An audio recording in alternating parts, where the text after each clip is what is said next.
Salt and Vinegar Direction by Prophet Prince, October 10, 2025.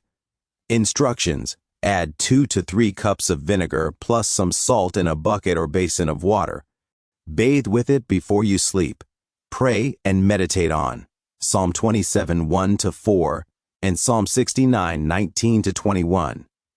Time frame: 3 weeks. Please text Prophet Prince or Pastor Kiki for prayer about any dreams you experience after this. Psalm 27, 1-7. KJV. The Lord is my light and my salvation, whom shall I fear? The Lord is the strength of my life, of whom shall I be afraid? 2. When the wicked, even mine enemies and my foes, came upon me to eat up my flesh, they stumbled and fell. 3. Though an host should encamp against me, my heart shall not fear. Though war should rise against me, in this will I be confident. 4. One thing have I desired of the Lord, that will I seek after, that I may dwell in the house of the Lord all the days of my life, to behold the beauty of the Lord, and to inquire in his temple. 5. For in the time of trouble he shall hide me in his pavilion. In the secret of his tabernacle shall he hide me. He shall set me up upon a rock. 6. And now shall mine head be lifted up above mine enemies round about me. Therefore will I offer in his tabernacle sacrifices of joy. I will sing, yea, I will sing praises unto the Lord. 7. Hear, O Lord, when I cry with my voice. Have mercy also upon me, and answer me. Verse-by-verse explanation. Verse 1. Confidence in God's protection. David begins with a declaration of faith. The Lord is my light. God drives out darkness, confusion, and fear. Be my salvation. He is David's deliverer from danger and sin. Be strength of my life. God is the power source that sustains him. Because of this, David concludes there is no one to fear. God is his security. Verse 2. Past victories remembered. David recalls times when enemies rose against him but stumbled and fell. Remembering past deliverance strengthens faith for the present. Verse 3. Unshakable courage. Even if an army surrounds him, David's heart will not fear. His confidence is not self-confidence but trust rooted in God's faithfulness. Verse 4. Single-minded desire. Here David shows what matters most: intimacy with God.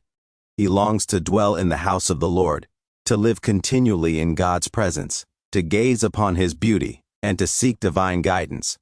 This verse shows that the key to fearlessness is communion with God. Verse 5. Divine shelter. In trouble, God hides David in his pavilion royal tent, a symbol of protection. The secret of his tabernacle points to the inner place of fellowship where the believer is safe. Being set upon a rock means stability and victory. God places his people above danger. Verse 6. Response of worship. Once delivered, David's response is praise and rejoicing. His head lifted up means honor restored after oppression. He offers sacrifices of joy, thanksgiving, music, and song. Worship becomes his weapon and testimony of triumph. Verse 7. Prayer for continued mercy. David ends this section humbly. Hear, O Lord. Even with strong faith, he still depends on God's mercy and responsiveness. This shows a healthy balance, confidence and humility together. Summary lesson. Psalm 27, 1-7 teaches that faith replaces fear when God is our light, salvation, and strength. Remembering past victories keeps confidence alive.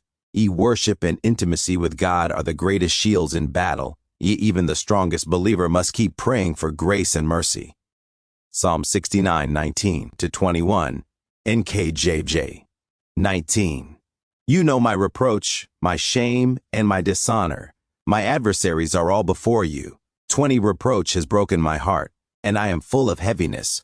I looked for someone to take pity, but there was none, and for comforters, but I found none.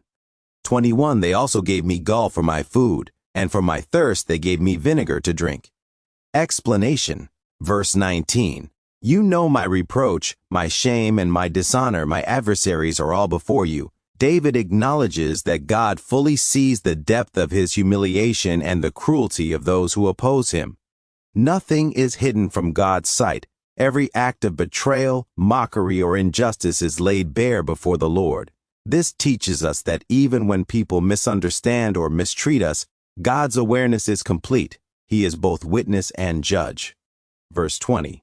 Reproach has broken my heart, and I am full of heaviness. I looked for someone to take pity, but there was none, and for comforters, but I found none.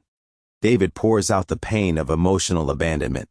The scorn of others has broken his heart. The burden of grief feels unbearable. He longs for human compassion but finds none. His loneliness mirrors Christ's isolation in Gethsemane and on the cross when even his disciples fled. Spiritually, this verse reminds us that true comfort ultimately comes from God. 2 Corinthians 1, 3-4. Verse 21. They also gave me gall for my food, and for my thirst they gave me vinegar to drink. Here, the cruelty becomes literal. His enemies add insult to injury by offering bitterness instead of help.